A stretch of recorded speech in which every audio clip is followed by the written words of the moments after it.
Here are lessons and learnings from real studio projects and real coaching projects that we go through with the students in our coaching program.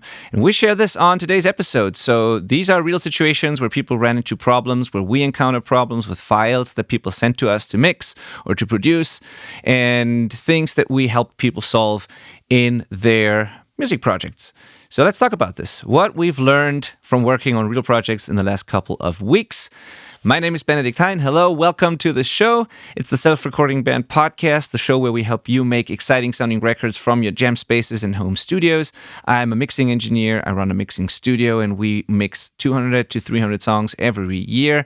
For the past 5 years or so, we did that, and the 10 years prior, we did full production. And I am doing this with my friend and co-host, Manel Espinosa Berenguer, fantastic producer from Spain, Madrid, soon Alicante. Oh my, yeah, what an introduction. Hello. Yeah, I was gonna say, yeah, I'm as always bringing the positive vibes, but you already did that. So yeah, just in case you don't know, my name is Manel Espinosa, and I'm a music producer and mixing engineer from Spain, ready to turn demos into finished songs through a really lovely process. I love that. Awesome.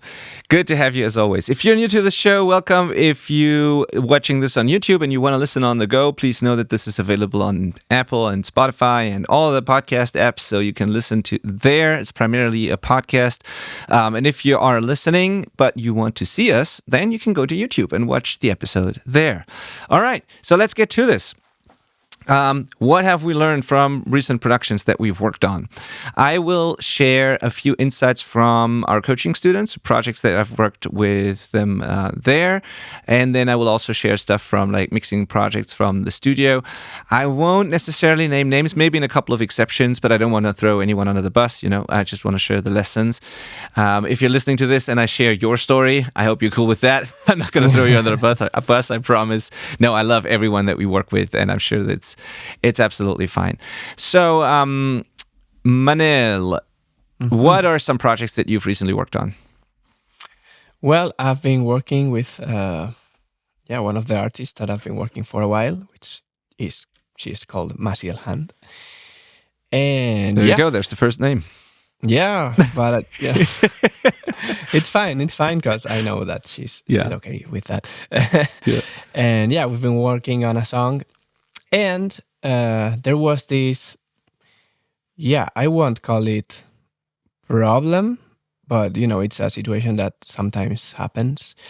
And it all started by the fact that when we finished the final recordings before recording the vocals, which is the last thing we normally record, we had a gap of some weeks, like 3-4 weeks, because she was busy with stuff, so we couldn't record the vocals straight away, right? But I made sure, talking to her, that the demo, like the instrumental part, was approved, that everything had to, it was gonna stay like that, right? Mm-hmm. And then it came the vocal recording sessions, and like a couple of days before that, she told me like, I don't remember exactly what she said, but something like, but are you sure we can record the vocals? Because I don't think everything is finished. And I was like, what? You approved it. Yeah, we had a miscommunication there. Yeah. She thought it was open to changes, and I thought it was finished. So what I did is, in the form that I normally use for feedback, at the end, there's a check thing that you have to check if you are 100% sure that it is done, right? So if it isn't, then you don't check it, and I know that it's not. Maybe you need more time to think or whatever. So yeah, that's what I was telling you before starting to record, which is the communication part of the thing. That's one of the lessons that I've had in the last weeks. Awesome. Yeah, totally. Communication is absolutely key on both sides. Clear expectations, clear communication. Even if you're just doing it inside of, like, even if you do it yourself, communicating with your band members, it's like sometimes yeah, sometimes the only problem is just how you say it, or that somebody didn't say anything and it's not an actual problem. So totally good point. Love to bring it up. Great. Yeah. So I want to start with something that is pretty common. And this is, I had a call with a coaching student of ours. His name is Neil. I'm not going to say the entire name. I haven't asked him, so I'm just going to say Neil. He will be on the podcast, though, at some point when he's done or when he has released his record, because he's doing phenomenal work and I want to feature him. But yeah, we've been on a coaching call inside of our program. We do that one-on-one with people. And one of his songs was almost done, was almost finished. And one of the problems we had was that he had electric guitars in there, and he used to use, amp sims, and this time he mic'd an actual amp, and he wanted a certain sound and didn't quite feel like he's getting the right tone, the right vibe. And so we decided to look into the session together and see and isolate the guitars, listen to them, and then I would give him pointers as to how to record the amp, or whether it could be fixed in the mix. And so what we ended up discovering is something that is pretty common, and that was that the guitar, he did a good job actually tracking it, and he did a good job mixing it, except for one thing. The guitar had a really, it was very bright and present in the upper mid-range, but not in a broad general way, but there were two problem frequencies that were sticking out really narrowly. It's really common with guitars. It's not this absolutely narrow resonance that we notch out, but just a big energy spike at certain frequencies. So there was one around 2K or 2.5 kilohertz, and then one around 4 kilohertz. And by just reducing those frequencies, really narrowing in on the frequency and then reducing that a little bit, the guitar stepped back a bit and the vocals became much clearer, and then he could turn up the entire guitar more without it being annoying. That plus boosting a little bit of the lower mid-range to make the tone a bit thicker because it was very bright and lacked the size of it. Those two moves, just a broad low mid-range boost and then cutting these frequencies that were getting in the way of the vocal, it made the guitar pretty harsh, solved the entire problem, because now the guitar can be much, much louder and really audible. The musical information in the guitar is really there, and the chords in the mid-range, but it's not that. Before we did that, when you turned it up to the point where you could really hear it, it was too loud and overpowering the rest. So we just adjusted that, and that was it. And so that is a pretty common one. So if you, the lessons for you listening now are, whether you track real guitars or amp sims, it's the same thing.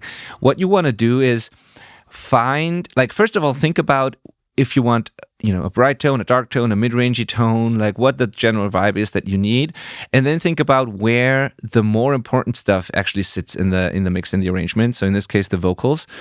And then try to put the mic in a spot and dial the amp in a way that the guitar is not overly present in the exact area that you need the vocals to be present. And you can try to build the puzzle so that the two go together really well. And I would do that first at the source by just moving the mic, and people don't do that enough.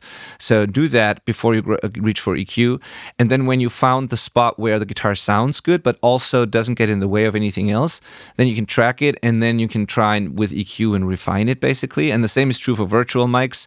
You can move the mic around on amp sim, or you can choose a good IR. And that is always going to be the first most important step before you reach for EQ. In this case, we could fix it with EQ, but I would prefer to get this right at the source. And whenever you are in that situation that you cannot turn up the guitar as loud as you want because it gets really harsh and annoying, figure out what those problem frequencies are, target them, turn them down, turn up the guitar as a whole, and it will be better off. And oftentimes it's in the upper mid-range. And it's a balance, because you don't want to make it too dark, but you'll figure it out. But in general, this is something to be aware of, that it's about the context, and that oftentimes big distorted guitars can get in the way of things like vocals. So that was one very common learning this week. Do you have another one, another recent project that you worked on, Manel? Yeah. But I'm not going to talk now in this example about a specific project, but I would say, first of all, one of the main things that I've learned throughout this probably last year, I could say, is that pre-production and preparation is key. I cannot even put into words how important that is, especially for me that I'm working with artists. it's really important to like have a good conversation with them to really learn what they are looking for. And then, once you have it clear, if they have it clear, you have them make it clear. Yeah. That's the point. But then once you have it clear, still you always have to have in mind that it is their song and it's not your song, and that at the end of the day they are artists, they are people, and their feelings towards the song can change at some point, right? I mean, I love when you do the pre-pro work and then the production and everything, and it goes super smooth and there's no problems, everything goes well. But you have to assume that sometimes it doesn't happen, right? And you have to like kill your ego and just make an effort to understand them and to help them, and to try not to forget that that is actually your job, right? Because even though I know all of this, it still happens to me that sometimes when I get certain kind of feedback that maybe goes against what we have previously agreed, I kind of get angry for a minute when they tell me. I'm like, "Ah, we said we were going to do this with acoustic guitars, and now you're making me record the classical guitar." But I've learned to like stop for a while and just be open to these kind of things. Yeah. Yeah, you're totally right. And sometimes the artists are right with their feedback, even though we don't like it. Sometimes it is better, That's the problem. Yeah. And I mean, I'm not one of those people. I will not say the artist is always right. I agree that it's their record and they have the last word, and they are the producer, unless it's discussed otherwise. If you are the producer, different story. But if they are the producer and you are the engineer, it's their record. They make the call. But they're not always right. Sometimes they are getting in their own way and they are self-sabotaging, and it's our job to tell them if that's the case. We need to be honest and make sure they get the best version of what they can do. And we have to translate what they actually want, because sometimes they cannot really say what they want. They just, and we have to translate that. But oftentimes, even if we disagree, if they have a clear vision, they know exactly what they want, and even if it takes a while or a couple of rounds of revisions, oftentimes it turns out they are actually right, not just because it's their record, but because it's a better idea. And I think we should always, like you said, be open to this. And at the end of the day, better is better, and it doesn't matter who the idea comes from. So whatever it takes. Yeah. And that what you just mentioned brings me to the next lesson. All right. Which is that I had a session with an artist that this time I'm gonna choose not to mention. Okay. Just in case. But yeah, the thing is that she learned how to record her own demos at home, right? Which is great, because then she can work on the vocals and the backing vocals at home, and I can, we can prepare more before the session, even though I think I'm quite good at coming up with backing vocals on the spot. But if she has ideas and she wants to bring them to the table, I'm totally good with that, right? And of course now she can also record her own like, how do you call it, like click tracks before the recording sessions and stuff, and I don't have to do it, or we don't have to do it here. Anyways, the thing is that given that she's already recorded her song with her microphone, she's been listening to that demo for months probably. She's so used to how that microphone sounds, so she's at this point where I think she's not gonna like the sound of any other microphone if it changes. It's what we call demo-itis, like a disease that you have when you listen for a demo too many times. Yep.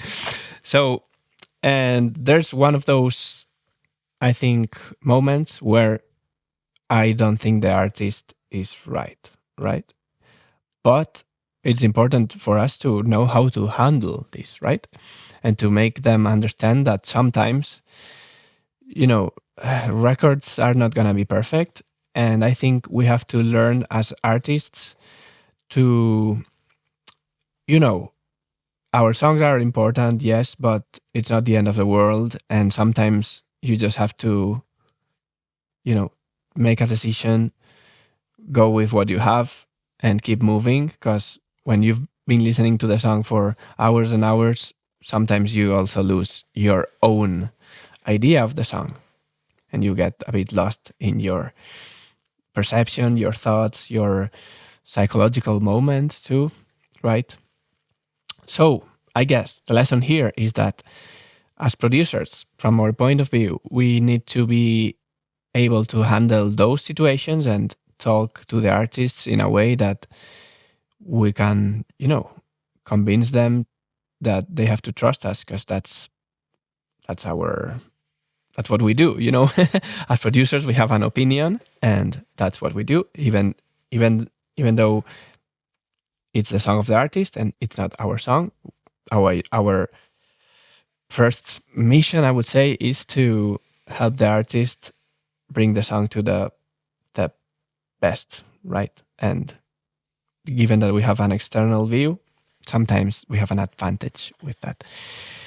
And from the artist's point of view, the lesson would be more that sometimes you also have to be open to the opinion of your producer and to sometimes let go and move on to the next song. And yeah, I don't know how to express this with words that I want to express it, but Yeah, no, I totally get it. You did a good job. yeah.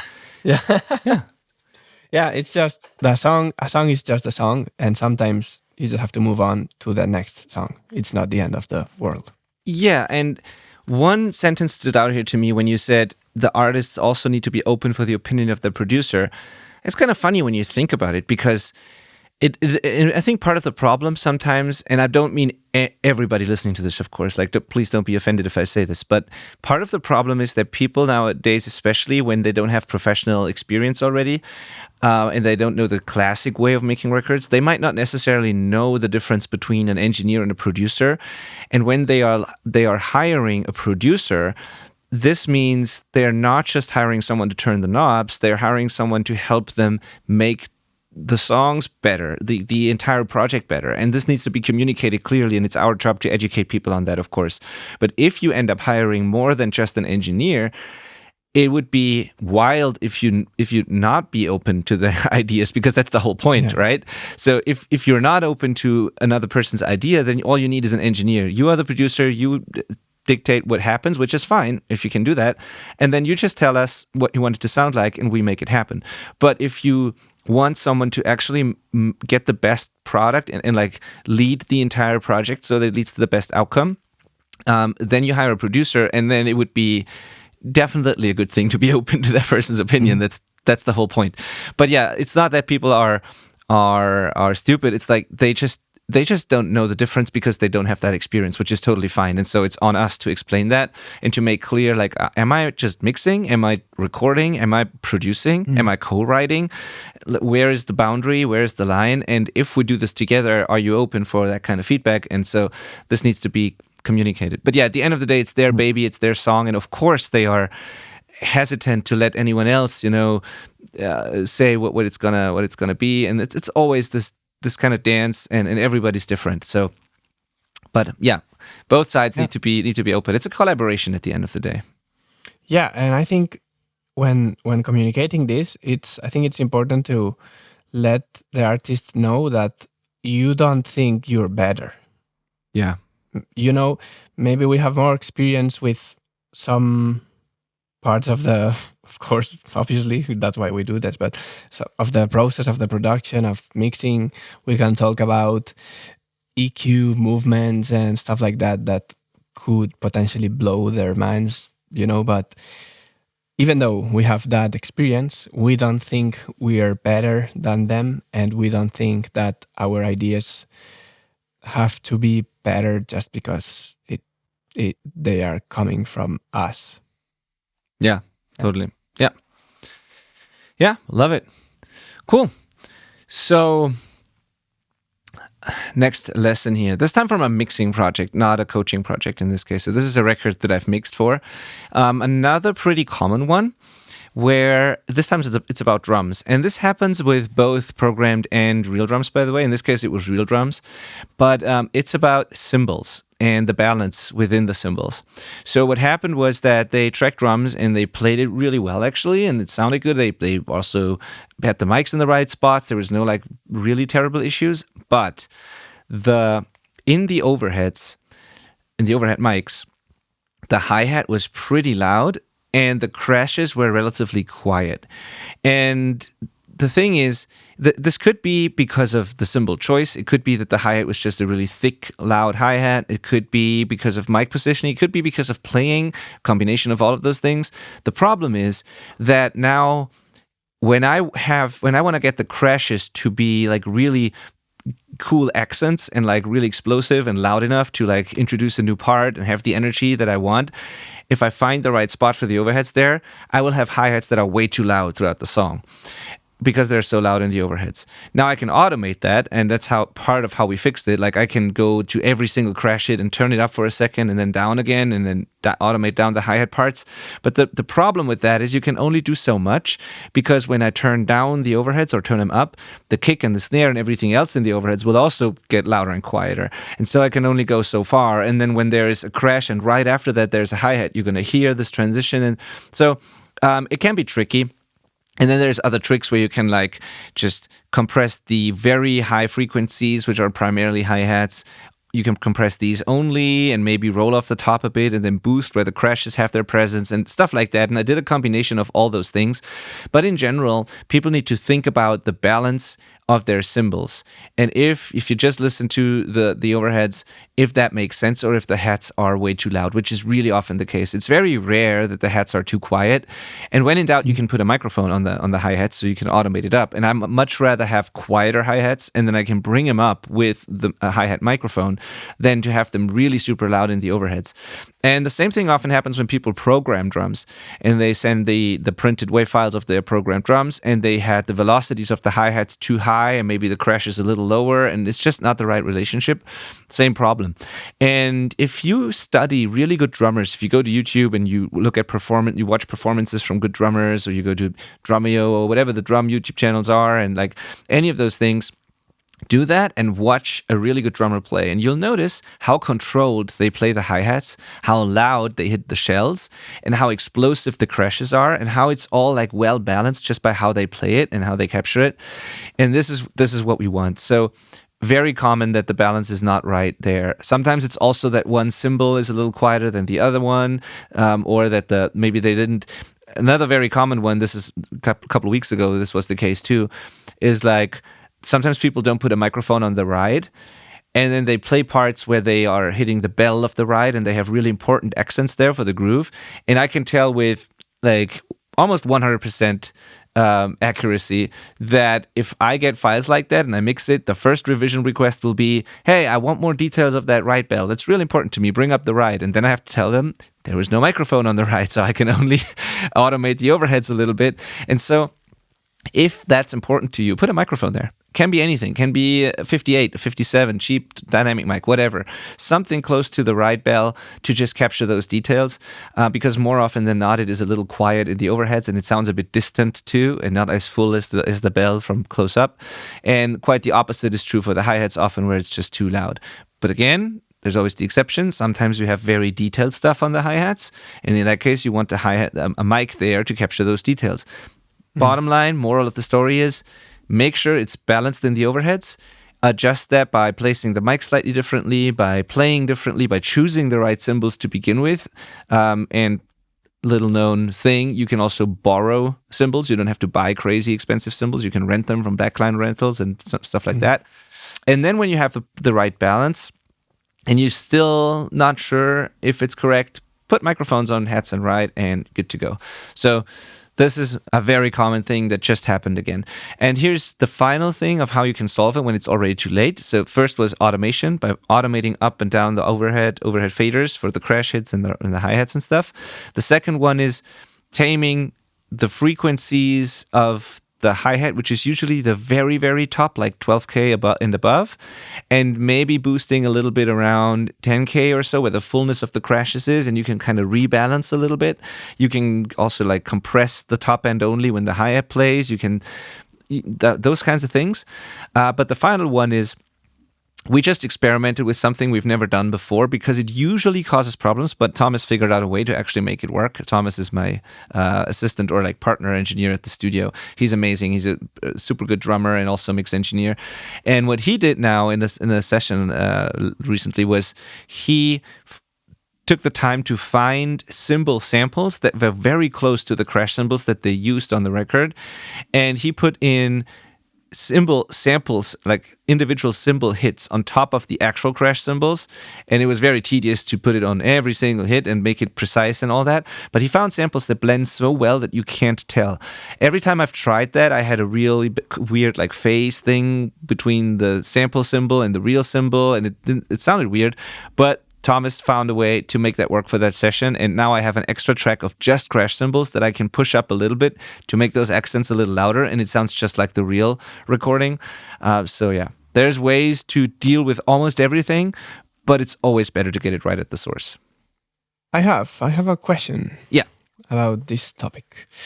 Imagine I'm a drummer and I want to record drums at my space, and I want to buy cymbals that I can use for that, but I can only buy one set of cymbals, and I'm not planning on borrowing cymbals. Like, what would you do?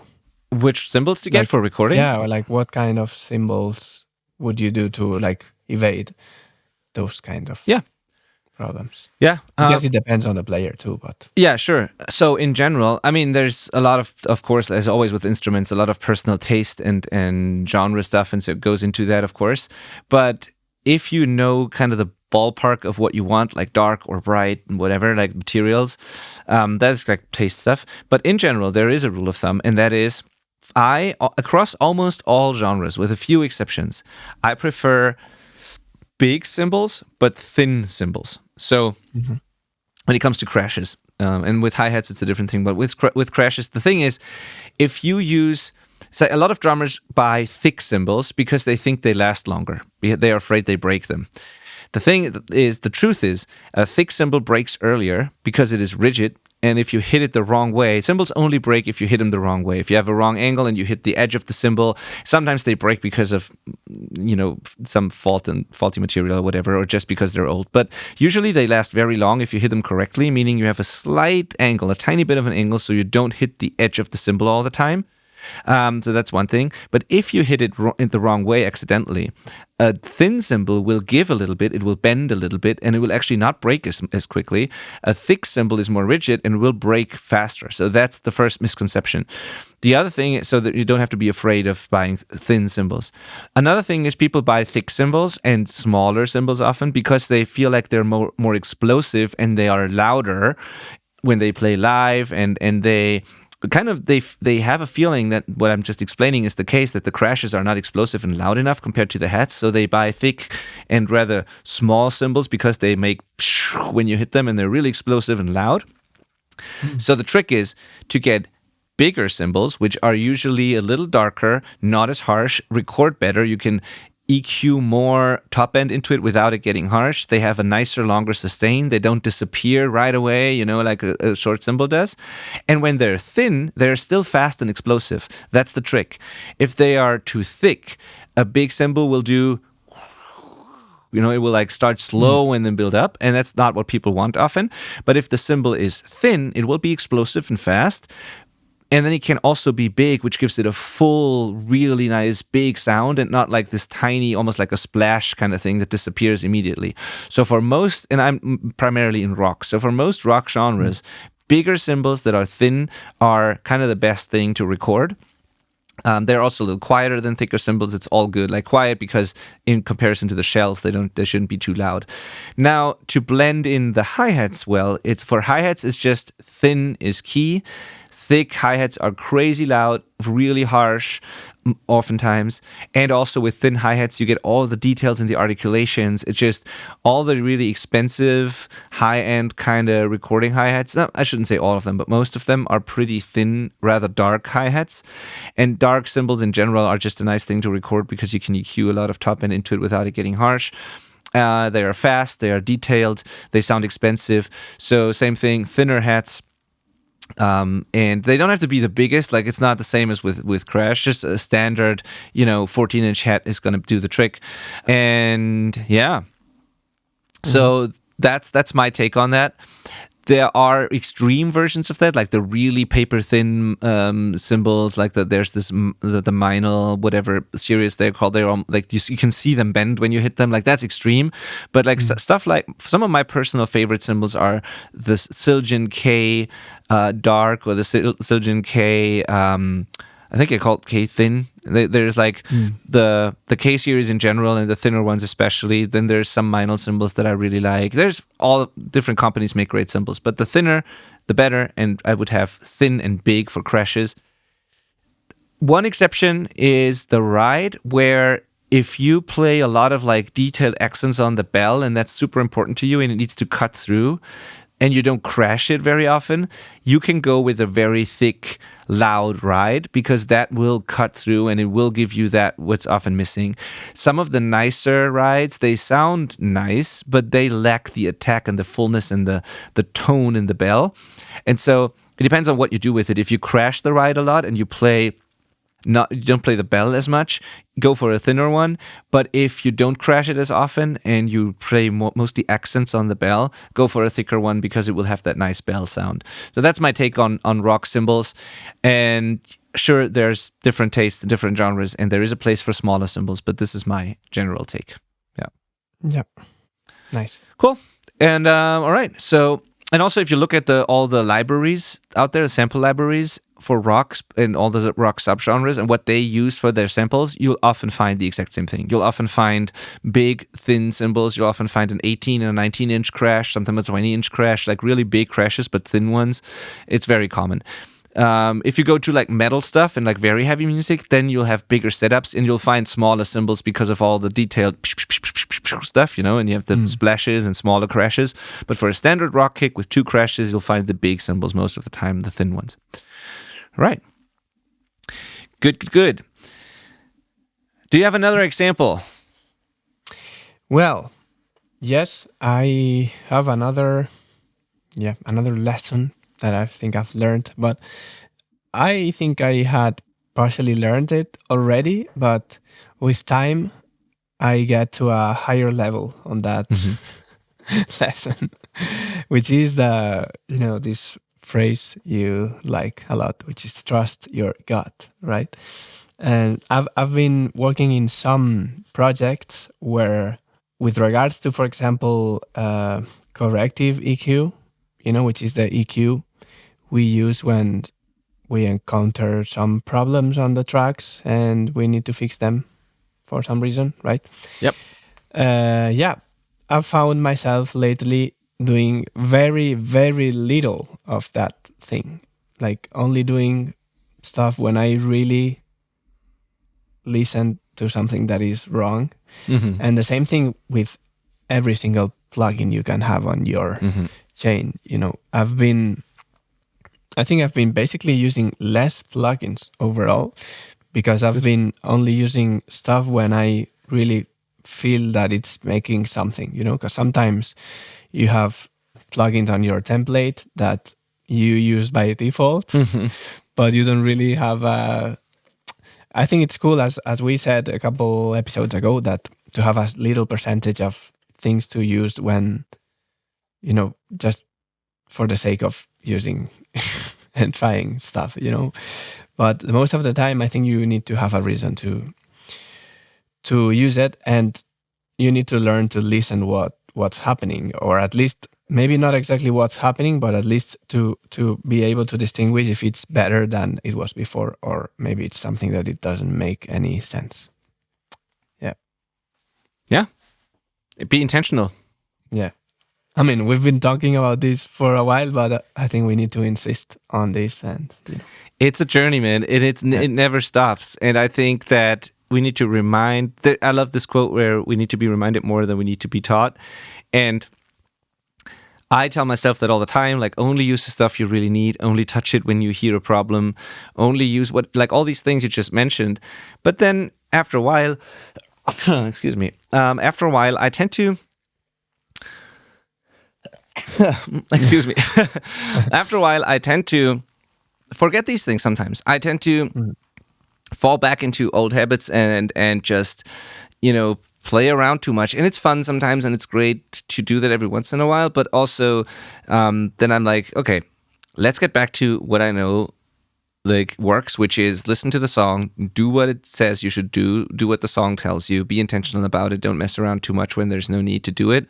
But yeah, it's a process. We all struggle with that sometimes, and we tend to go overboard and then minimalist again and back and forth. But as long as there is a trend so that we become more and more intentional over time, I think it's good. But yeah, you're totally right. And I think every single person that I've talked to that got better at this event, told me the same thing. They went through the same journey where the better they got, the less they did, and they did it more intentionally. And the motto is almost always less but better. And so, yeah. I mean, I get that there's a point, especially when you're starting, that you basically are not able to listen to any detail, like little details. So sometimes you have to mess around and have your mistakes and learn from them. But when you are, progressing in this mixing adventure of life, you get to a point. You get to a point where you start to listen to tiny little details, right? And that's when you can better decide what's best and what not to do. Yeah, totally. Yeah, love it. Here's another one, and this is also kind of about, it's always about being intentional. But yeah, here's another example from one of our coaching students or members of our coaching community. Her name is Lou, and she makes, she's an amazing producer and is in the process of learning, to produce her and her husband's music. And she's already really, really good at this and awesome to work with as well. But she had a song that was kind of a really fun, unconventional thing. It was a blues rock kind of song, and they used a resonator guitar, like you know what I mean? This like metal, not metal the genre, but the metal guitar, the resonator guitar. And she decided to really make it dirty and send it through a high gain amp and distort it and make it sound a little crazy. And it almost turned into something that sounds like a Dead Kennedy song, like an old school punk vibe with a really distorted acoustic guitar basically, and pretty distorted vocals on top of it. And but I like it. But at the core, it's still kind of a blues rock sort of thing. Anyway, she sent me her mix, and I listened to it, and we went back and forth, and as we do in our coaching. And she said, "Well, I have a feeling that the bass might be a little loud." And I said, "Well, I really loved the entire thing." And I said, "I know why you feel like that, but compared to where the presence is of the mix, where the guitar sits and the vocals sit and the cymbals sit, I don't think the bass is too loud. But the problem might be something else, and that was that the kick drum and the snare drum, which are kind of surrounding the bass and the bottom and the low end, they were a little quiet there. Like the kick drum could need a little more fundamental frequency at 50, 60 hertz in this case. The snare drum could have used a little more punch around 20 at 200 hertz. And if you just boost those things, bring them up a bit, and then also with a transient designer, try and give the kick and snare a bit more punch so they jump out of the speakers more. They felt a little bit flat, and I just wanted more dynamics, a little harder hitting drums, and just more bottom to those drums. I think if you did that, I said, I think you can leave the bass where it is, and it will just go together better. It will just sit better. The problem was not that the bass was too loud. It was just the low end was not quite balanced yet. And then she did that, brought it up, and then it sounded exactly like I wanted it to sound, and she wanted it to sound too. So it just came together. It had all the weight and the punch and the size to it that it needs. It sounded a little unruly, which was great for the song. So it's not a super tight, controlled low end. It's a little out of control, which is awesome. But the bass all of a sudden feels like it's part of it. And compared to the overall presence of the song, where the guitars and the vocals and the cymbals are, it just sits perfectly. And had she just turned the bass down, it would have been a pretty bright, thin mix. And now it's like a full mix. And so the moral of the story is, and this is also a very common one, is that sometimes you think something's too loud when in reality something else is too quiet. Or, this could be the case for a lot of things. Like people say, I don't hear the vocals enough. The vocals are being drowned out by everything else. Maybe the vocals are not too quiet. Maybe something else is too loud and masking the vocals. So what you're hearing, what you pay attention to is not always the problem. It can just be a symptom of something else. And so, yeah, in this case, she fixed it, and I just love the result, and it's awesome. Yeah. So this is a very, very common one too. It's something that happened this week. And this is where this like professional guidance kind of thing comes in, and where coaching like really, really helps and makes sense, because it's the objective perspective. I was not fixated on the bass. Like I just heard the song and told her what I thought. And if you are so focused and zoned in on like this one problem that you think is the case, and all you think about is that bass guitar because it doesn't sit right to you, you might be blind to the other things that are going on around it. And also you might lack the experience to know what you can do to solve that. And then when someone with professional experience and good monitoring and objective ears can come in and listen from a different perspective, they hear it in a different way, and they can tell you, hey, your bass is fine, try these other things. So this is a classic example of why coaching and professional feedback is so valuable, and why it's so much fun to work with these people inside of our program, because they just make so much progress. And every single time they run into a situation like that, a learning like that, they get a lot better, and the next songs are even better and even better. And yeah, I love our people in there. They do great work. It's cool to collaborate with them like that. And so yeah. Yeah, actually, you've taught me lots of lessons with regards to that kind of stuff. Like turn down the guitars at whatever 8K, so that the vocals, to bring up the vocals or make space for the vocals. And yeah, sometimes it's not about the vocals being too, as you said, too quiet, but it's about making space for the vocals in the other instruments. Yeah. I mean, to be fair, I also gave you a lifelong sibilance trauma that you now have to deal with, but I also helped you in many other ways. Yeah, it can't be perfect. Yeah. But also, in the last couple of songs that I've heard from you, the last couple of mixes, I barely have any notes, because you're just so good at what you do that, and you're not officially part of the program anymore. You're now a teacher, actually. You're now a coach, and you're now working with me on various different things, which is great. You used to be kind of a mentee and learn, but now I listen to your things and they're just awesome. And I also haven't heard the sibilance problem in a long time now. It used to be a problem where I was like, it's cool, but those S's are a little harsh, or there's a little lisp or whatever.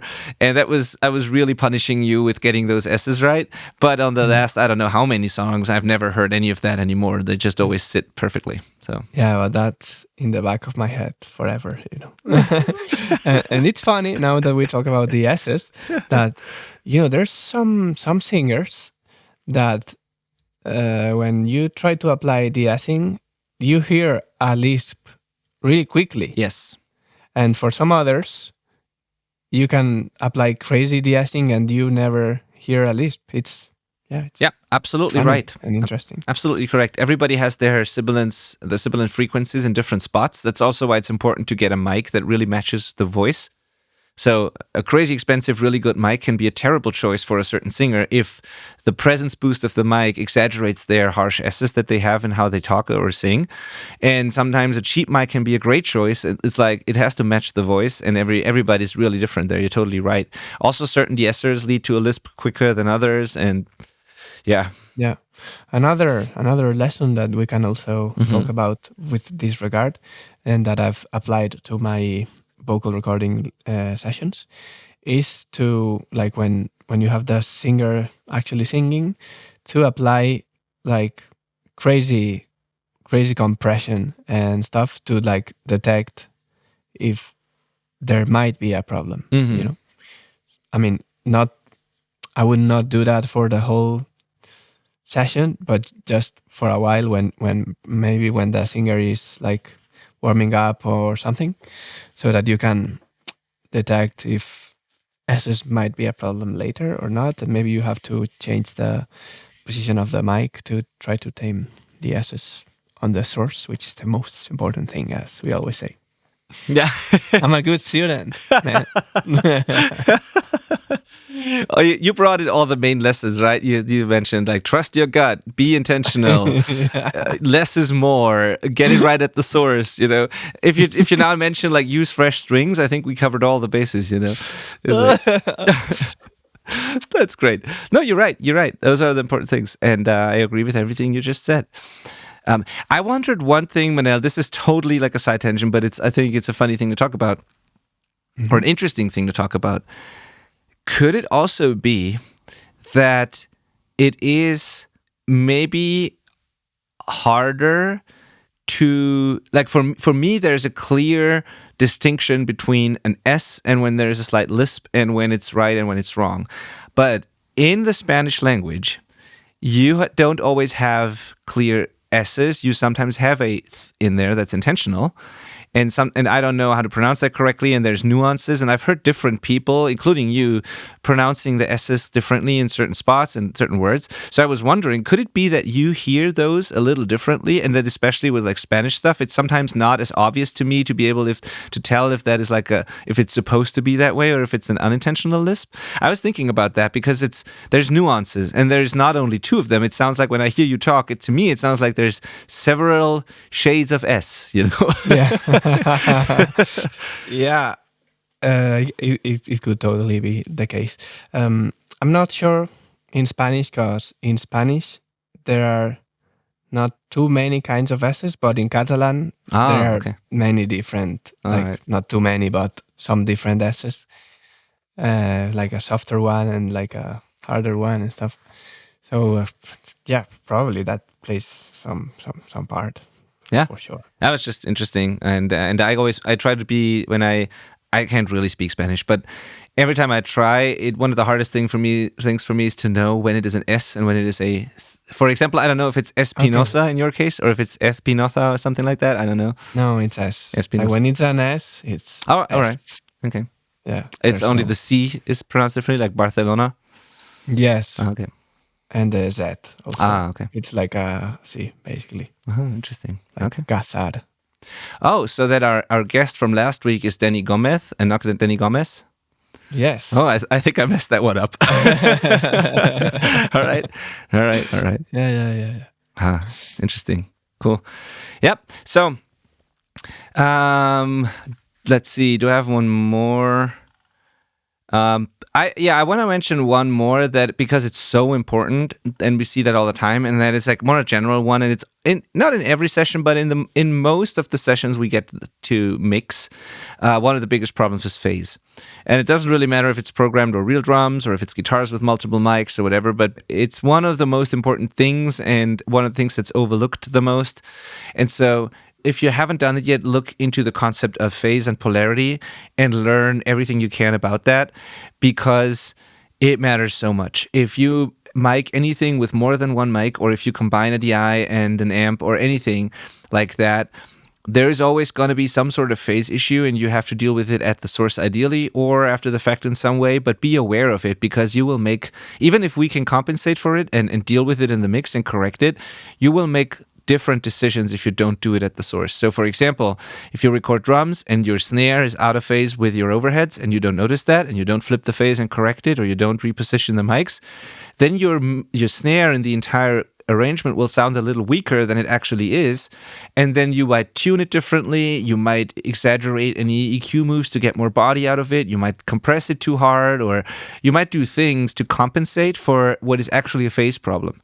And if you got the phase right, you will maybe hit it differently, tune it differently, not process it that much. And And then if we correct it afterwards, all of a sudden it's like crazy punchy, you know? So get it right at the source. Also same with guitar tones. If you're hearing two mics and the phase is messed up, you're not really hearing what's going on unless it's intentional, of course. And so if that is new to you, learn about it. It's not that complicated. It's too much to go into like now and the rest of this episode. We have an entire episode on phase, so you can look that one up. But just Google it and figure out what it is, and then practice a little bit, and definitely get the phase right when you record stuff with more than one mic or more than one thing at the same source. Really, really common thing. Yeah. And if you're in things like electronic music, it's even between different things when they are always the same. So you can have a phase problem between kick and a bass. In rock, most of the time it's not the case, because every single kick drum hit will be slightly different to the bass. It's all moving back and forth and dynamic. So in like real instruments, there's no real locked-in phase relationship often between stuff. But if you have a programmed synth bass that's moving up and down the same way all the time, and then you have a programmed kick, like a pulse on the grid, like in EDM music or any electronic pop or whatever, it's worth looking into that. And it could be that your kick and bass are out of phase. Yeah. So what else is there? If you haven't checked out last week's episode, please do that. Denny Gomez was an amazing conversation with him, really inspiring. We're having some cool episodes coming up very soon. Another, like a couple of interviews, and then a couple of topics that I'm excited to talk about as well, like this. And of course, if you want to experience yourself what I've been talking about here when it comes to coaching, please go to theselfrecordingband.com/coaching and apply for coaching, because it is really a difference compared to just the generic video course. If you get to work with a professional one-on-one and somebody listens to your stuff, gives you precise next steps, gives you feedback, tells you what to fix, what the problems are, always with your personal, vision in mind, of course, it's totally different compared to trying it on your own, and also compared to just going to YouTube or even buying courses. There is zero risk involved, because we will have a conversation first. If it's not a good fit, no problem at all. We'll even, like, one thing we've changed this year is we'll even create the full, complete plan for you at the beginning of the program. We build your roadmap, we design the first steps, we listen to all of your music, give you precise feedback, do an assessment, all those things, and then we present that plan to you.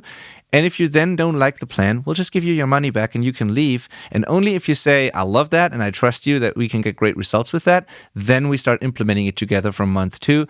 And so there is absolutely zero risk. Even if you join and paid for the first month and then you decide you don't like it, you can just leave and get the money back. And it's amazing. It's a lot of fun, very fulfilling for me. And if you want to try that out, go to theselfrecordingband.com/coaching and apply now.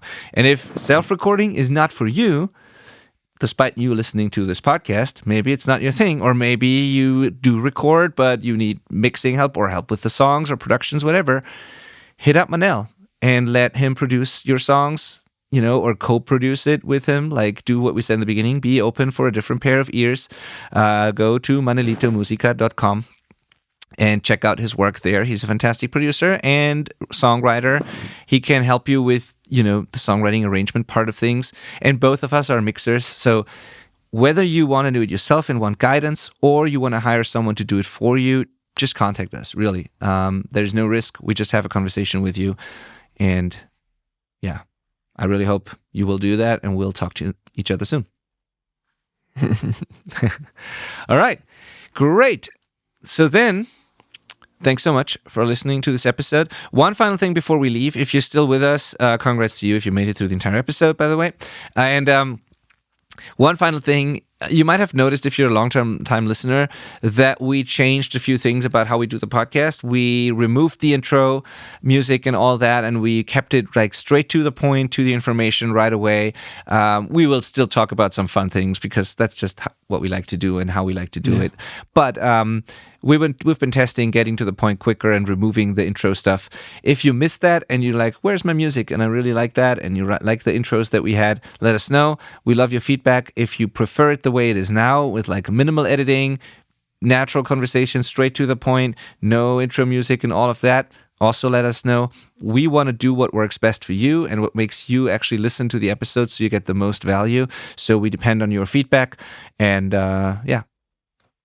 leave a comment, send us an email, whatever. Let us know what you think about this. All right. Talk to you next week then. See you. Goodbye.